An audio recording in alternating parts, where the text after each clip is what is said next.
A parent notices something small, a missed milestone, a behavior that doesn't feel typical, and suddenly their entire world tilts. They're told that early intervention can help, and they're told that acting early is what matters. But when they finally reach out for services, they hear the one thing that no parent is prepared for: we can put you on a wait list. And in that moment, the clock starts working against their child. My name is Monica, and today I'm discussing why so many children with disabilities face delays in accessing early intervention, even though federal law requires states to begin services within 90 days of the IFSP review. That 90-day rule exists because the first years of life are the most critical for brain development. Early intervention has decades of evidence showing it improves cognitive, social, and communication outcomes, but the reality families face looks very different. One of the biggest barriers is workforce shortages. Across many states, there simply aren't enough early intervention providers to meet the demand. Families in rural and low income communities often wait months for evaluations and even longer for therapy. These delays push children past the periods where intervention has the greatest impact. And nationally, access varies dramatically depending on the state. Early intervention participation ranges from as low as 2% of the eligible children to over 10%.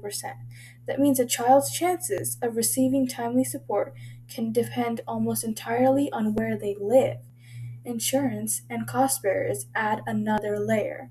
Families may face gaps in coverage, high out of pocket costs, or strict eligibility rules that slow down or limit access to services. These financial barriers fall hardest on low income families, who often have the least flexibility and the greatest need for support. There are also inequities that affect culturally and linguistically diverse families, where research shows that Latino children can be up to 30% less likely to be referred to early intervention, and Black children can be up to 40% less likely to receive services even after referral. These disparities persist even when developmental need is the same, which shows that the barriers are structural, not individual. Language barriers, limited transportation, and lack of culturally responsive services make the system even harder to navigate.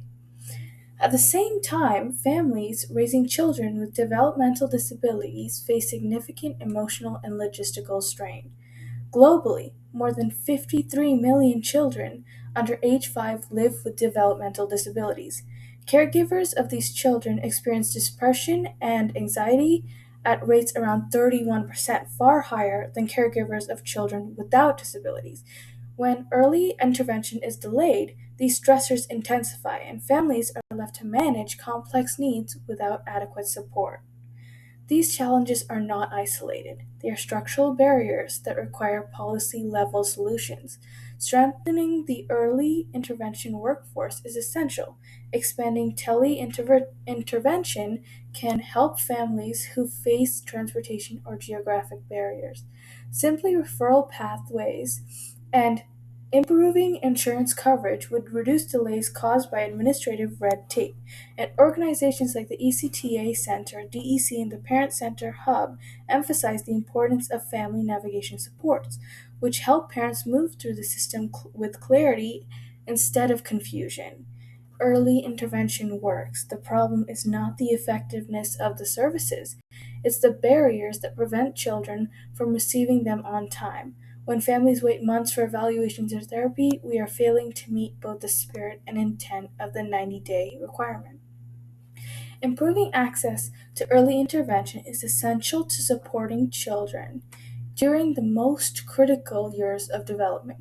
By investing in the workforce, reducing administrative barriers, and ensuring equitable access for all families, we can create a system that truly meets the needs of the children birth to 5. Thank you.